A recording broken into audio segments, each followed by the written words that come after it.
Hey, everybody, welcome to another episode, a weird episode here today. It's a workshop where I have some friends joining me. This is Creatives Ignite. I'm Diane Gibbs. I'm your host. And oh, hey, Brian Perry. We are going to get started. You can also download this fancy worksheet. I'm going to put it in the chat. Hopefully, it's the only thing in the chat that plopped up, but there we go. If you want to download it too, you can work along right alongside with us if you want to. And we are going to get started first by we finally get to see what Brian Bundy looks like and Regime looks like. Amy Lynn's been on the show before. Paul's been on the show before. I'm glad to have everybody in the chat too. And so what I want you to do is just say who you are. We'll do the best we can because this is what we're all about today. Who we are, where we are, and what one thing of your business that you do, what you focus on. Paul, I know you've done this plenty of times, so I'm going to pick on you first. Okay, so I'm Paul Nylander. I'm in Minneapolis, Minnesota, and my company is Illustrata Design. And my focus is on book design, covers and interiors. Okay, perfect. Amy, because you've done this as well, so that Regime and Brian get a little bit of pressure off to hear how somebody else does it. So, Amy, you go next. Hey everybody, my name is Amy Lynn and I live in Napa, California, and I focus on packaging and branding for the wine and alcohol beverage sector. Awesome. All right, Regime, how about you? Best for last, Brian, best for last. Hi, everyone. Regine Douglas. My organization is Artahuchi, and it's an art nonprofit focusing on health and wellness, art, creative projects with the community. Cool. All right, Brian. My name is Brian Bundy. I'm from Cleveland, Ohio, and I'm a graphic designer and artist. Awesome. Okay. And I'm Diane Gibbs. I'm your host. And we're going to jump right in. I'm going to share my screen first and go through this quick thing to kind of give them and you an idea of what we're doing. If you're just joining us, I have just copied and pasted again in the chat. Amy, would you mind you can hit the three little dots and hit copy. And then when somebody else pops in, can you just plop that back in the chat? So if they want to follow along, they can. This is a 3-part series that me and you guys don't have to do it every week, but if you want to, you can. But me and whoever wants to join me is going through I just combined a whole bunch of books that I have read, and it's also something that I really struggle with and I've seen other people struggle with. We've worked on it in Power Station lots, so that's why I know Paul and Amy know how to do this. So that's why I picked on them first. But sometimes we meet people at all different places. We don't really know what they need from us or want from us. Sometimes it's networking, and sometimes it's just in line at Lowe's. If you're over the pond, then a home improvement store, somewhere they sell wood and screws and stuff. But it's important. Oh, hey, Adrian, he's over the pond in Ireland. So again, we need some ways to be able to ask some questions to be able to do this. So I'm going to share my screen. It's hard to do all of it at the same time. So this is how you tell compelling stories, what they're talking about in Stories That Stick, Choose Your Story, Change Your Life. Both of those books are by Kendra Hall. Also, Donald Miller's Building a Story Brand and Marketing Made Simple, plus a whole lot of other books. And then just other stuff that I have figured out on my own. I don't really get through tons of bridging gaps, but that'll be the next session. But this one is about telling stories. So maybe you're like me, Matt. I know you said you were, and it just was overwhelming. I have so many things that my business does or that I am doing. And if I met Paul out on the street and I didn't know him and he said, "Oh, you're a graphic designer. What do you do?" Or you do stuff with in art and design, I really don't know what to say. And sometimes I can freeze about it, to be honest. I have a friend, my friend Will, who some of y'all know, he always is like, you do the intros too, Diane. And so I always struggle. So because this is something I struggle at, I have helped lots of other people because I see them struggle, but it's also something that's really important for me to work out for myself as well. So we all have all these things. Our business has multiple facets. We have to kind of figure out how to do that. In these books, it's saying that stories is a really important way instead of generalizing. So let me see. So to avoid the overwhelm, we are today, the 5 of us, and all of you who are in the chat, are going to pick just one part of your business, just one thing. You can go do all of them later, but you're going to do one thing right now. So we're going to tackle one story at a time, and you're going to analyze it. We're actually going to start with some stories that we know really well, maybe not our business stories, to just have some practice, because I think practice is really important. So some of you, I know Brian's done this. I know Paul's done this. I appreciate y'all doing this. So Imagine Ember is just one part of my business. It's a creativity exercise that goes through the month of November. And so I could do all of these questions today, or this story breakdown, just with Imagine Ember. So think about, like for Amy, you could do it for the wine makers or vineyards or people who are doing beer only, maybe it's a brewery. Or Paul, you could do it for nonfiction authors instead, or artists who are authors, or you could just focus on children's book authors or illustrators. So think about like one segment of your business, because from this, you'll be able to have lead magnets, you'll be able to have landing pages, maybe presentations that you can give. And again, we're trying to reach one type of customer.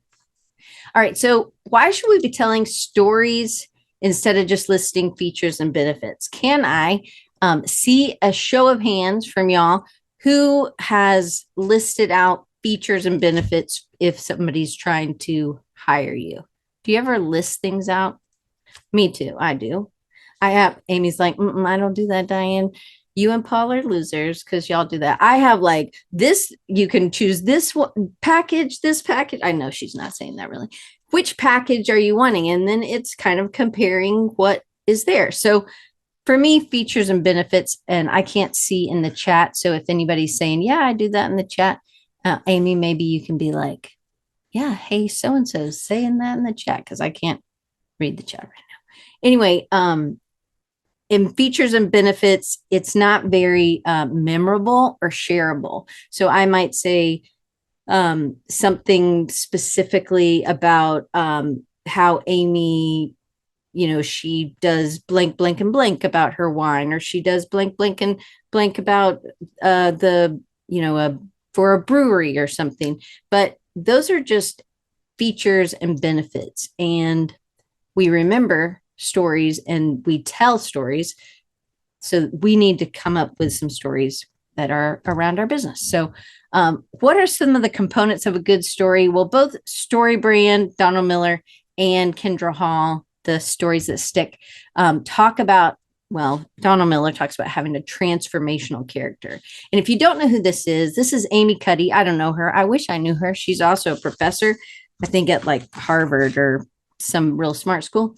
And she has a TED Talk, which is linked on the page below. If you're watching on YouTube or whatever, I will share this link in just a second. But she has a TED Talk, and she talks about a transformational time in her life. She actually her story has 2 transformational parts. She was in a car accident as like a freshman in college, and she identified as an intellectual. She identified with her IQ number.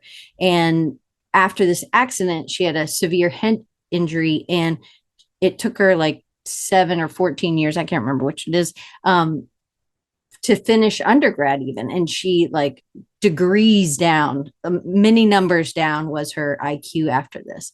And you really do what Donald Miller does, and when he does a story brand, when he talks about it with his workshops, he talks about that you really have to paint the picture of your customer before they interact with you.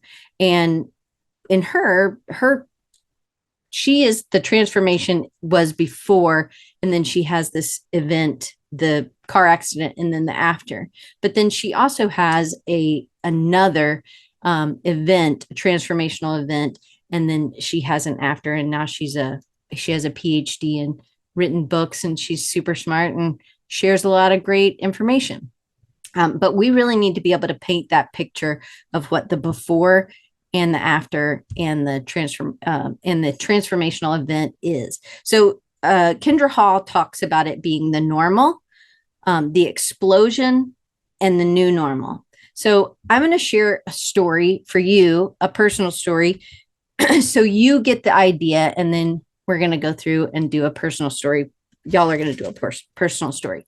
So early on, dogs were introduced. That's me. See, I wasn't a natural blonde. That's my cousin Kathy. And that is her dog, Snoopy. She had like 3 dogs, but Rex was really big, really low key dog. Snoopy had a little bit of energy, but I, at this point, was not scared. This is, I don't know, Amy, how old do you think I am? You and Regime are moms here. So can you have any idea? I think 1.5 or 2. Yeah, I think I'm pretty young. Look Pretty at those little. chunky little arms, right? So I am not visibly afraid of this dog at this point. Hey, Brian White. But it's coming. So then there is no picture of the explosion event as Kendra Hall talks about. But I want you to know this was maybe I could have been 5 at this picture. I could have been 4. I believe this event happened when I was 3 or 4. And it was so, it so shook me as a person that it affected the next 10 years of my life.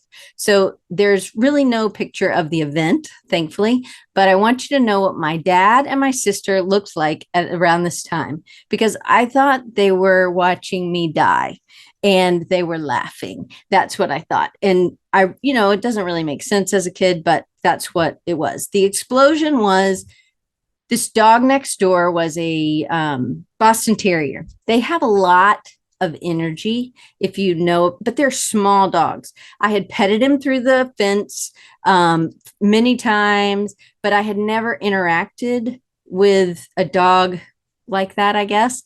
And we were going, the neighbor was out of town, and me and my dad and my sister were going over to feed him. Well, I was always vertically challenged, and the dog honed in on me and put his hands or his little paws, his front paws on my shoulders, knocked me over, and started, I thought, eating my face.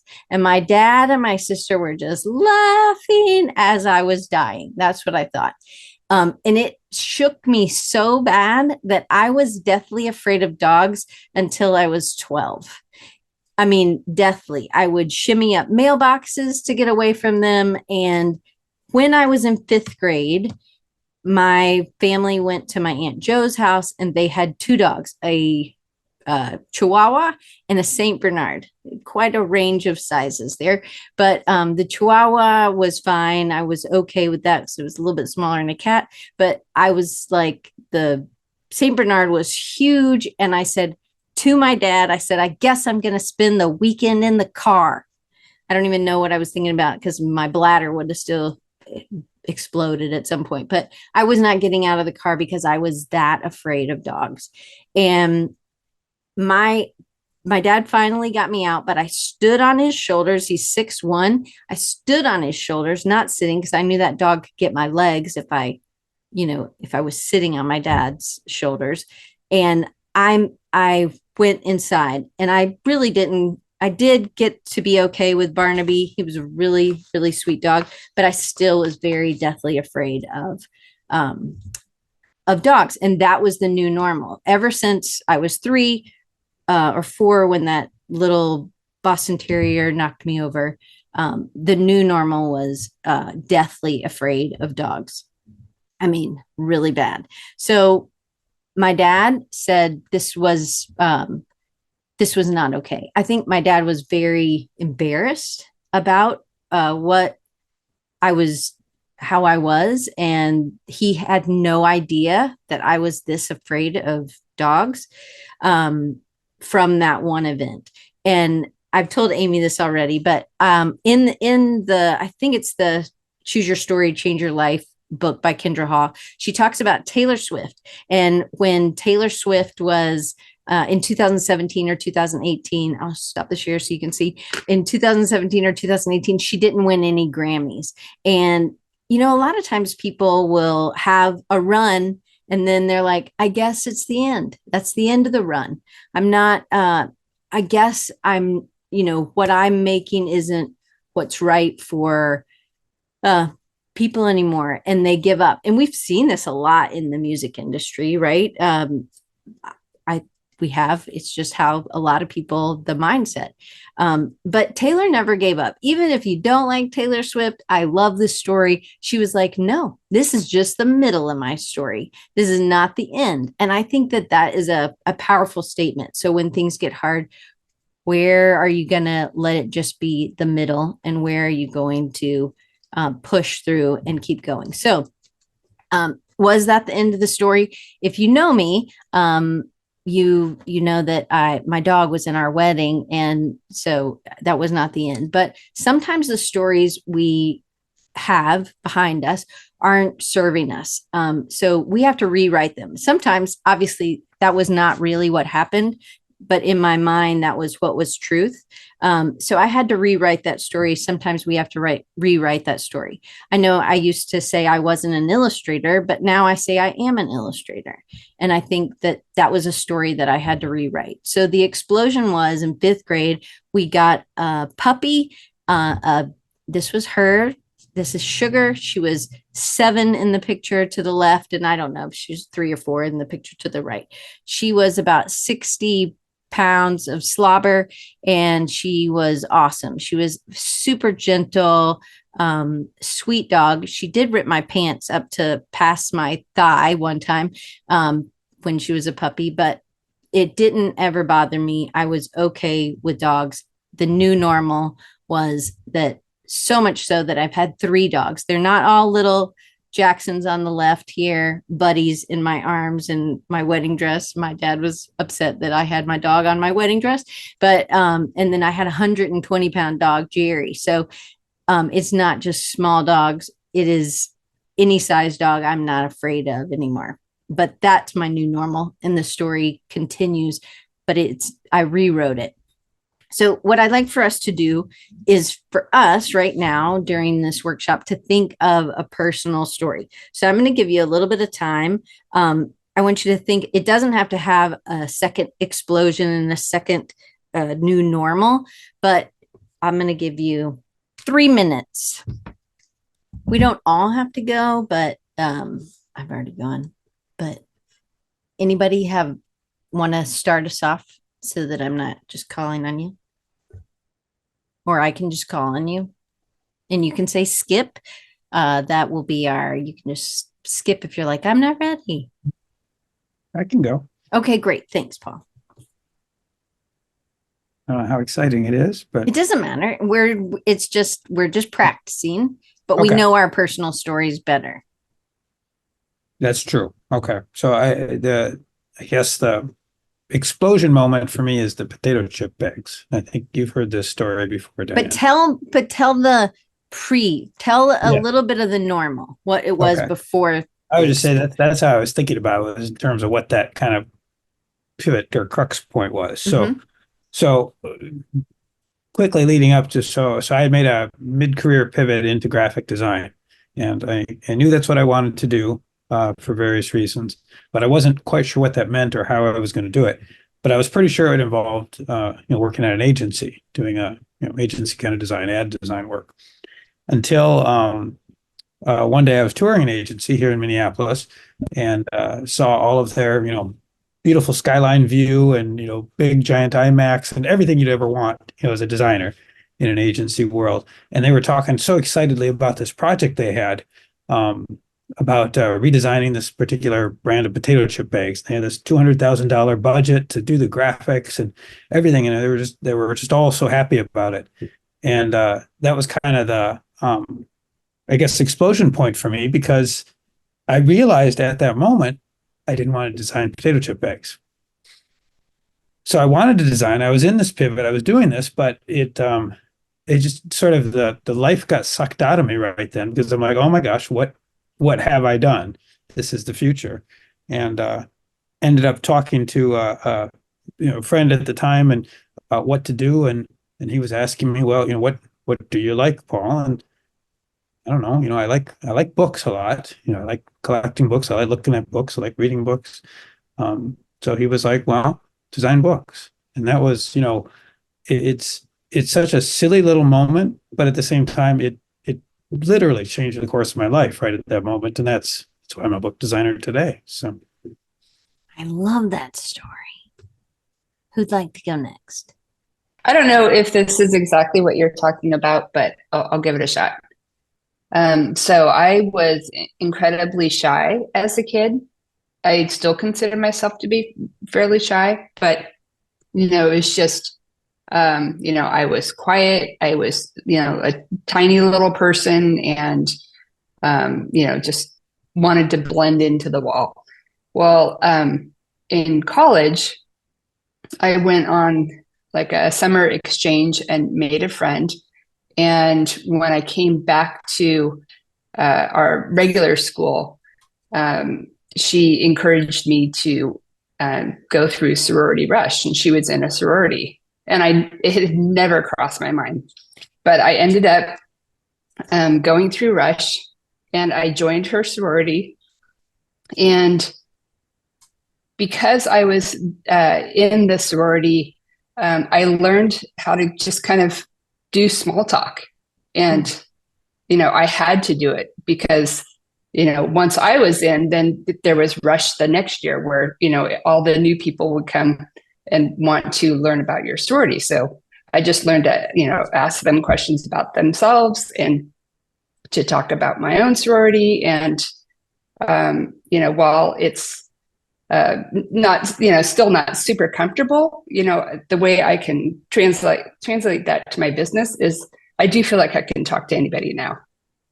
So, And it was life public changing. speaking is a whole nother thing. Yeah, it was life changing, I would say. And even something just as small talk, and knowing, being comfortable to be able to do that was a huge thing. And then having your friend believe in you. Right? Okay, Regime, are you back? Do you have the audio? Joe, are we good on the audio? I'm just kidding. I'm just pretending like Joe's the sound guy. Yes. So as a kid, I was the person that I was always drawing, doing something creative and teaching others. But in my life around my parents in that, I didn't feel I had a voice. So I wouldn't speak up on things or go against what they wanted me to do. I actually went into those careers as nurse and even went into the military. And after I got out the military, after I had my daughter, I actually, my dad had passed, and I went to Chicago.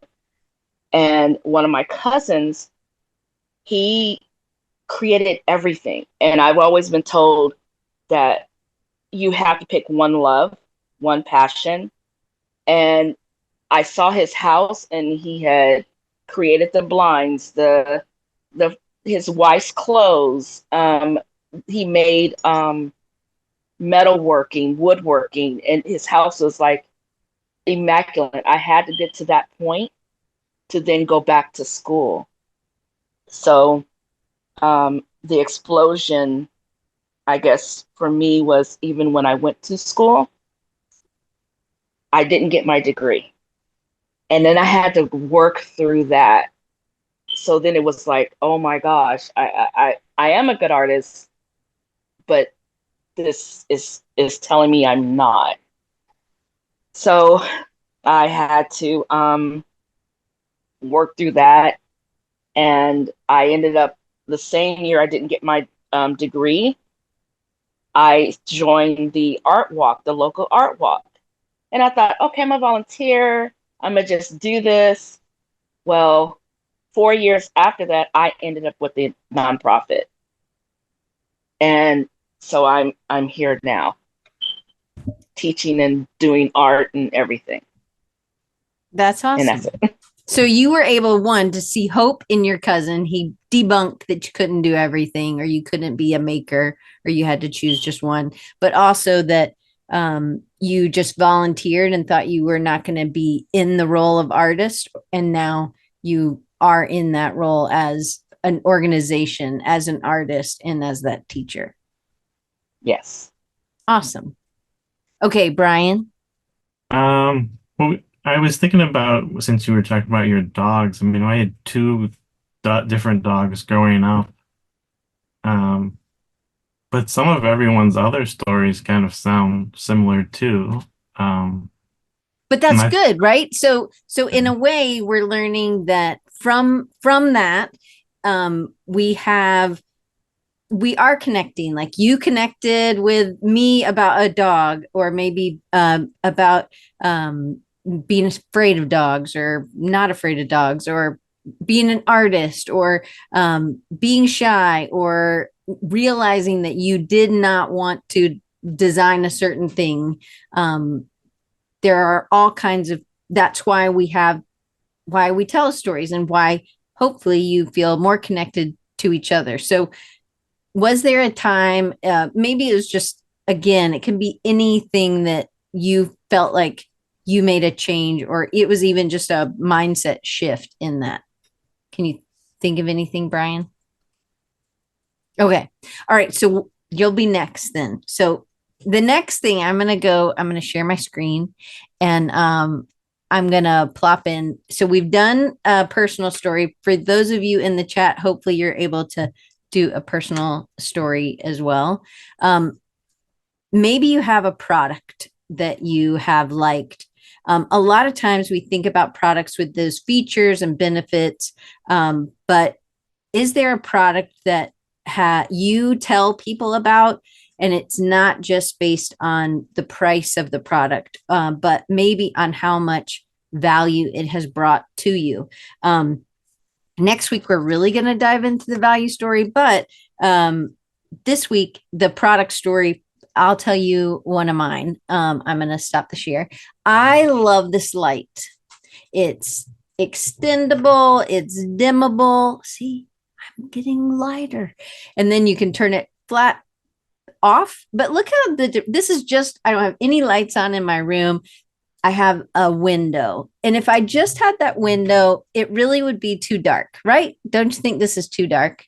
And it's cool. I never use this undimmed, but you don't see it. Sometimes people have said, "Oh, I thought you had a window over here."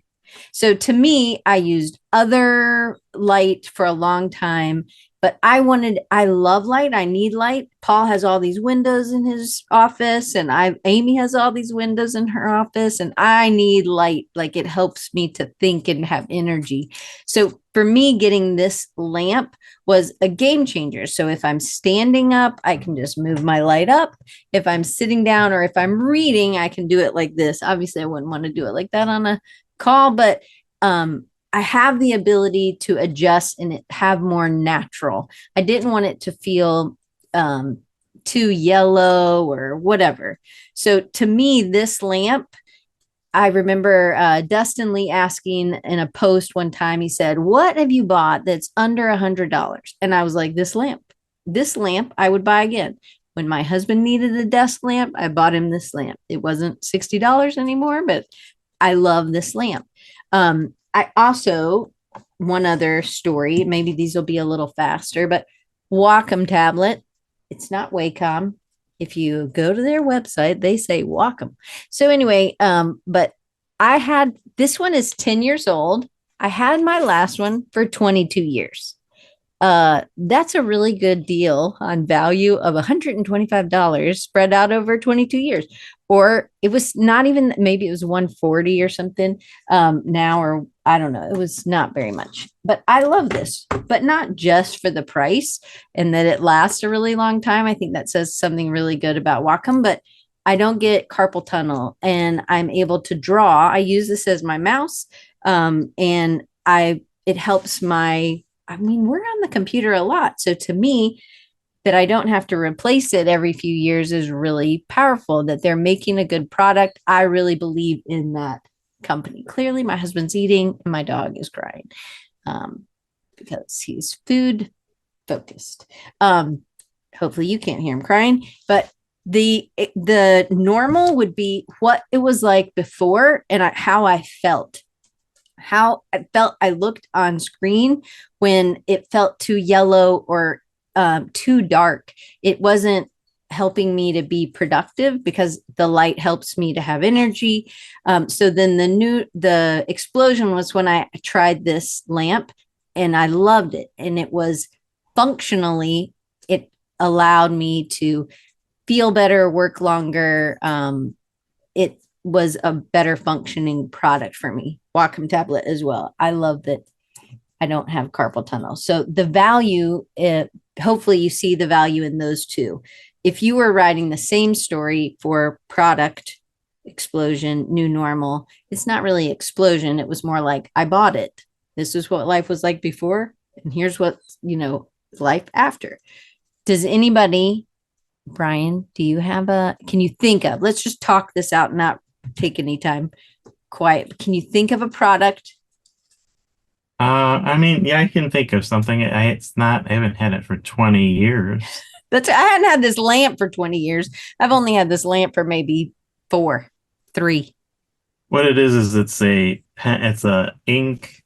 It's actually for calligraphy.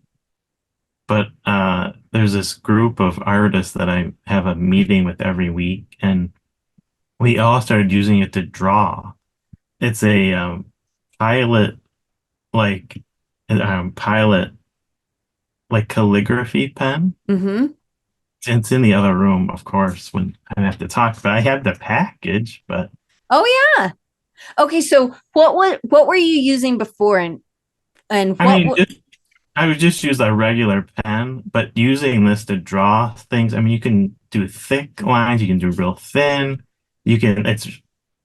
If you push down really hard, it gets a lot of ink out. So you can do a lot of different things with it. So instead of bringing 6 pens around, if you went somewhere, you just really need this one. Yeah. So how do you? Oh, you go ahead. It's fun to use, and I mean you have to refill it, because it comes with like 2 different inks. That's cool. So, but it's changed. Have you seen that you are drawing more when you're using this than when you were before? Yeah. So that's a transformation, right? That would be awesome for Pilot. What a great customer story you have for them, right? That's awesome. Okay. Anybody else? You can talk through it if you want. It doesn't have to be so formal. I have one. Okay. So for me, I had Androids only for budget reasons, as a single parent. And for me, when I was bought a iPhone and the notes section and the ability to save all my photos, my videos, my audio, take notes, it just like exploded in my brain. I could my ADD brain was like, what? I could just write this down and save it and go back. And it has, like, I put in there book titles. So I could just put the name of a book that I want to write or draw an idea, and it's just right there. So for me, the iPhone and the iPad has been tremendous for me as an artist. That's I mean, good. if they want to, if they want to endorse me, that's fine. Of course, of course. That's great. Okay, so um we're going to move on so that we can finish this little portion. So I'm going to share my screen one more time and I'm going to go through the rest of this and then we're going to, but again, sometimes it's easier if you're telling something that it's not connected to your business at first, just to get the practice of doing it. So we told a personal story. We've told a product story. You could tell a service story. And I would also encourage you to tell a customer story, your customer story. So one of the customer stories that I wanted to tell is it's also dog related. I was just going with the theme today. I have a doggy daycare that I used to make a magazine called Alabama Dog with two ladies, and one of them was this client. And I end up talking about, hey, Dave Co. and hey, Dee, I end up talking about who her customer is. I tell my customer's customer story, right? So this is a gift that I made for her to share during like on social media, because a lot of her clients have labs or golden retrievers. That's like her biggest client, I guess, is that kind of dog. But the before was these dogs are tearing up. Do you have this? And this picture told everything, right? I wish GIFs would play in design, but they don't. So then this is the before. Obviously, the dog's healthy, but they're not happy. They're very frustrated during play care. So once you come to play care, doggy daycare, and your dog is played with, they're socialized, they get trained, they actually get a bath before they go home every day. And then this is actually a photo of one of her clients' dogs. This isn't one that I had manufactured. The middle, the during and the after are the real dog. That is the same dog. Its name was Indy. The other one was just one I had to find online. As a designer, we have to be we have to be able to find it. You can tell they're different because their nose, but this was the situation. They didn't have time to run their dog every day and to do all these things. So just this simple before, this was normal. The explosion is the during, and then the after. Now they have this dog that is healthy, is trained, clean, and is great for snuggling and is part of the family. But now the dog is getting exercise and training and socialization. So this was a customer story, but the customer is really this woman who is a busy working mom, and they love this dog. They just didn't have time to do all the things that this dog had energy for. So taking her dog to play care 3 days a week was a huge solution for this family, that now she was able to give more time to her kids, give more time to her work, and not feel so stressed about what she had to do with her dog once she got it home. So that's a customer story that my customer, Cindy, could tell any of her other customers. For me, this is something that I could tell somebody if I wanted to do social media or if I was doing more ads. We can tell some simple stories of these before. And this was in 2014, I made this. So this was way before I read these books, but we did a before, during, and after. Here's the thing in this, and you'll notice this on the worksheet. It says, my shoe just got caught on my chair in a really weird way. Okay, I'm out. I'm free. It's okay. No worries.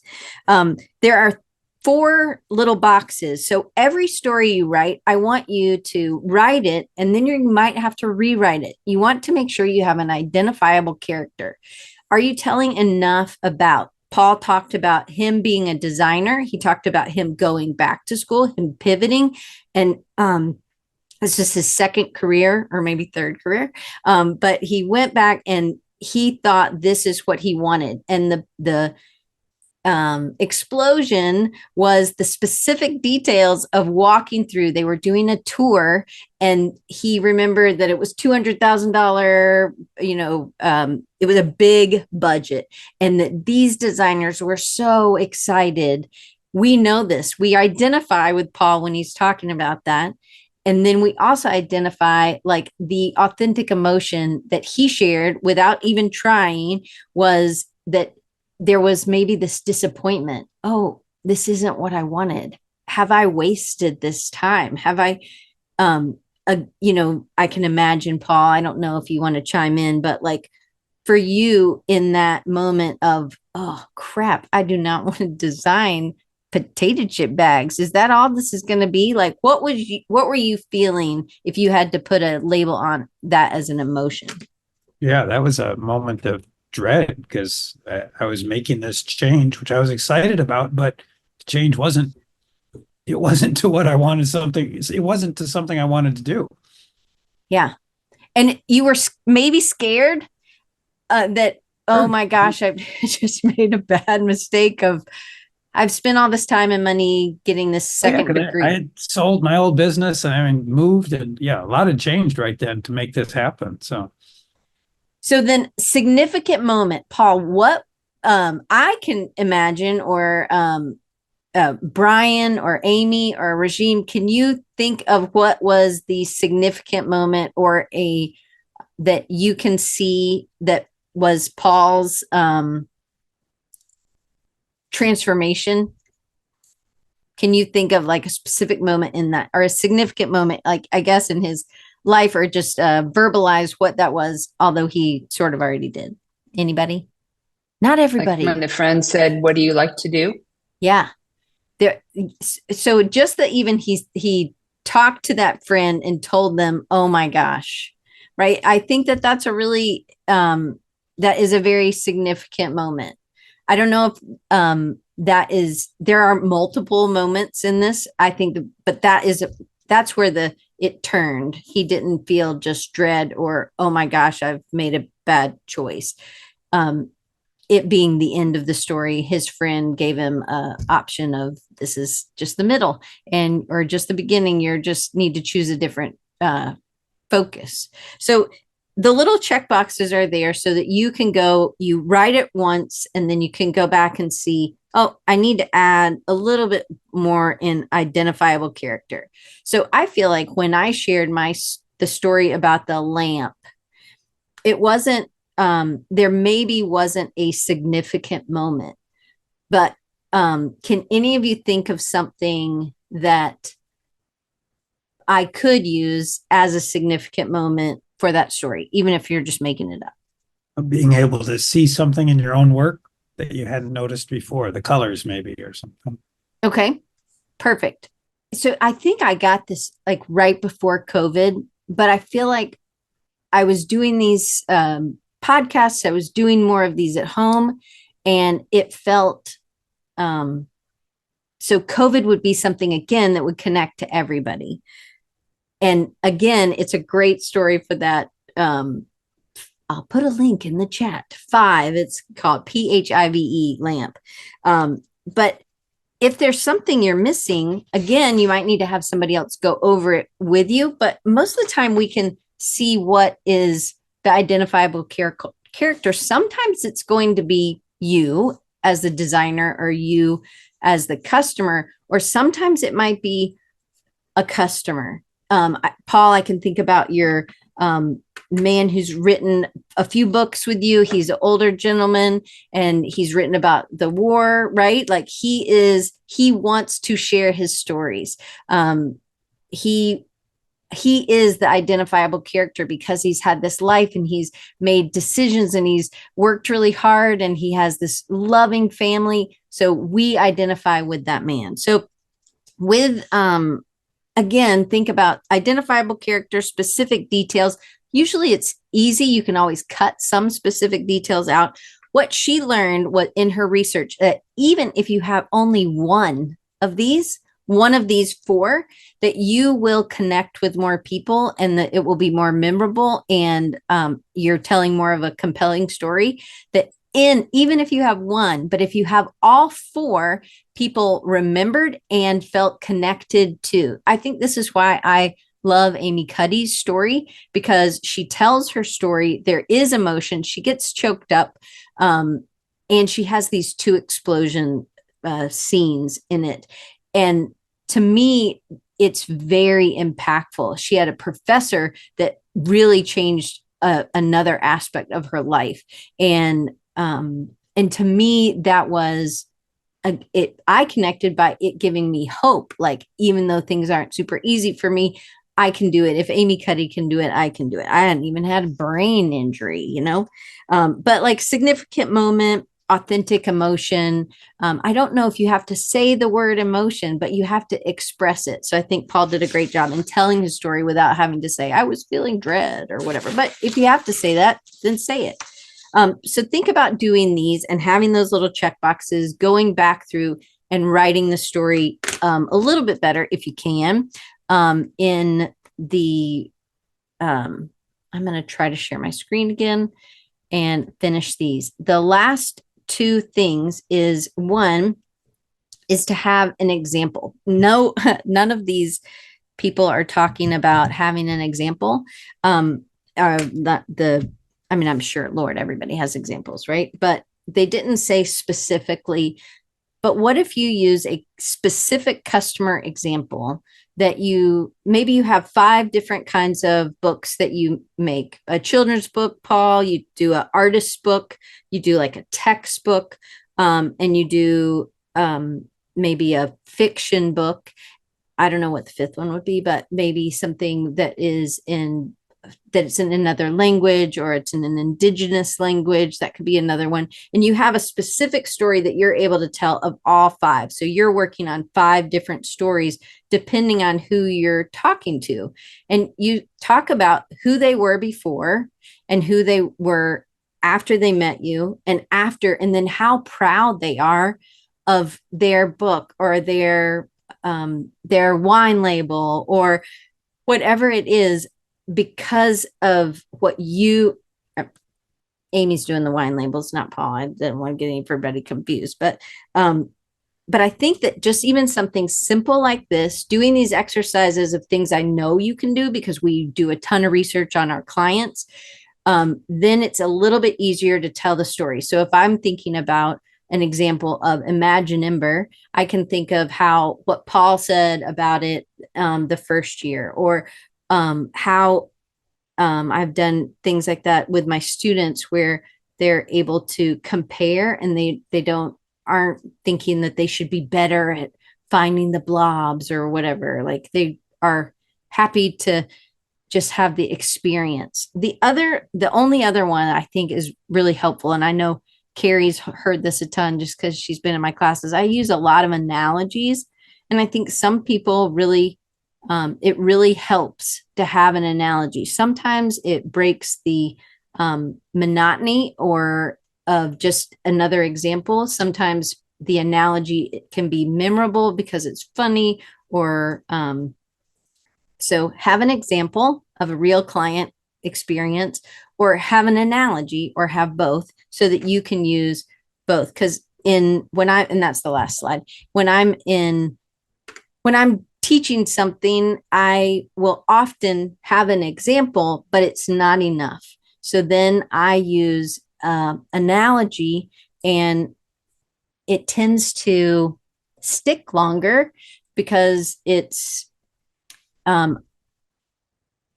memorable, or it was unexpected. And I think if you can just find some analogies, I do stuff with gardening or with bras or with all kinds of things. Today I had an analogy with diarrhea. So it's all kinds of things you can use analogies with.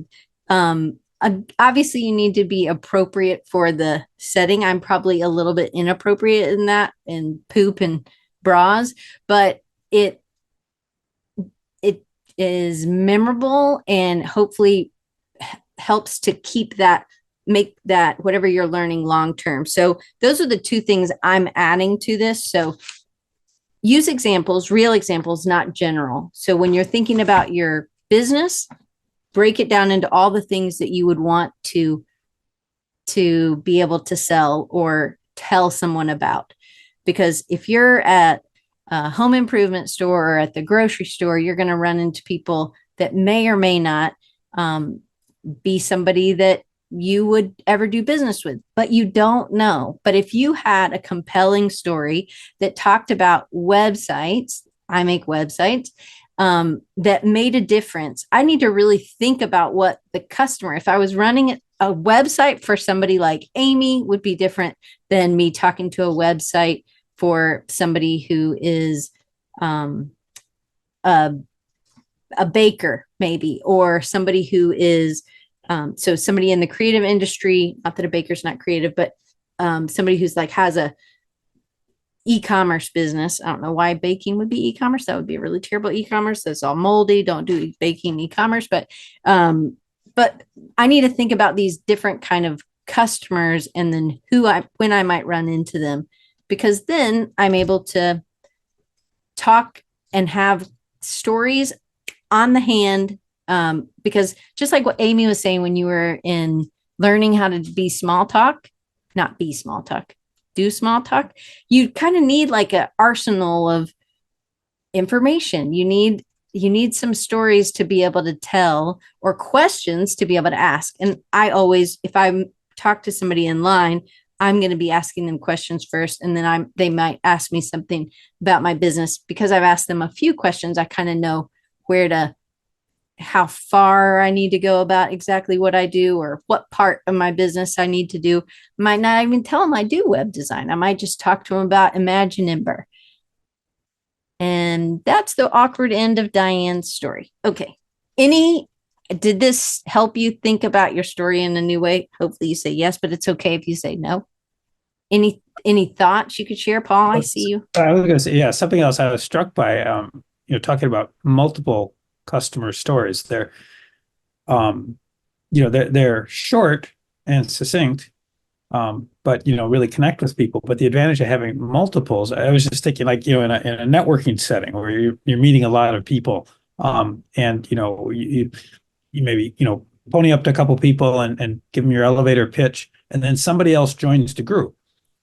And they're like, oh, so what do you do? So, okay, now you're faced with having to give your elevator pitch again, but there's already people there that just heard it. So you don't really want to do it verbatim, because it sounds like, okay, now I'm scripted and this is horrible. But if you're telling stories, you just pivot to a different story. It still has the same underlying idea. The message is coming through, but now it's a completely different example. And the people that already heard the first one won't mind so much hearing another story. Right. Different story. And hopefully you're telling that you have those, at least one of them. There was a client that had they were the identifiable character. They had an idea for a book, or they had an idea for a type of bourbon or wine or whatever it is, a mural, or you know what I mean? Like I think if you have some on the hand, that I do write on my hand, but if you have some out ready, I think it makes you feel more confident to go into those. And I love that you're not repeating the story. I think that's a great insight. Okay. Well, hopefully, I don't know what the chat said. I don't have the chat up, but hopefully you got something out of it. The next part is there's a value story, a founder story, and one other that I've just lost because I had another workshop that was 4 hours long this morning. But I hope that this helps. Next week we'll talk, and I will do a call out probably on Friday if anybody wants to. Obviously, you 4 people are lovely enough to join. You're welcome again next week, but you don't have to. No pressure. Now my dog's trying to get back in the room. Hopefully this helps. There will be another sheet and I will do better about getting it out. There is a longer video, and I just appreciate you guys being here and sharing and being willing to share some personal stories. Oh, I'm happy that you done this, because out of all the creative Souths I've gone to and all the people, the artists that I've sat and heard talks, and they're like, oh, you should get out there. And I'm like, and I still hadn't. It was this part of finding the story, and I have so many things written down. And so this is actually, it needed to happen now because now I'm going after some grant money. Yeah. So I really need to get this story right. That's awesome. It helps us all. I think I suffer from this just as much. I can tell Paul's story. I could tell Amy's story. I could tell Brian's story. I could tell Regime's story. It's hard for me to tell my own. So if I put it in my customer story or what my customers got out of it, it revolutionizes the way I feel about telling my company's story. I don't feel sleazy. I know that seems weird, but I don't, it just like, I don't know. I don't like talking about myself. So, but I can talk about y'all and I can talk about my clients. So I just need to focus on that. And I need to focus on the ones that I want to do more of. So anyway, the end. And I will see you next week. And next week, we're going to break down the value story for sure. And hopefully the founder story. And I'm going to hit stop.